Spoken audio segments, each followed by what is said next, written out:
Have you ever arrived somewhere and felt deep in your bones, this is it? That's what happened when Jacob finally made it to Shechem.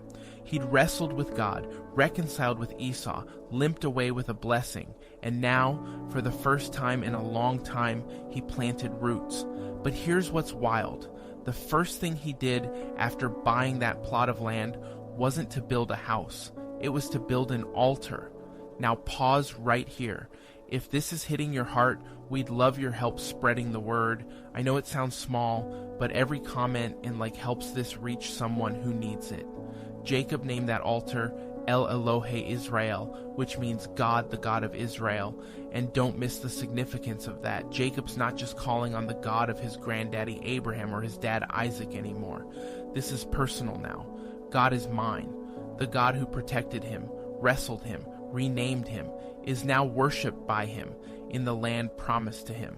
So what does this teach us? That worship always precedes settlement. That before you start enjoying your blessings, you better know who gave them. And it teaches us something deeper still. That the proper response to God's faithfulness is sacrifice. Jacob could have coasted. Instead, he built an altar. He publicly declared the goodness of God right in the middle of a pagan land. We're not called to blend in with the world. We're called to build altars in it. Altars of praise, altars of surrender, altars that remind everyone watching that God is not just real, He's ours. So maybe the Lord has settled you somewhere new, or maybe you're still on the journey. Either way, worship is your first act of faith. Build your altar, declare His name, and remind your soul that your God keeps His promises every time, every place.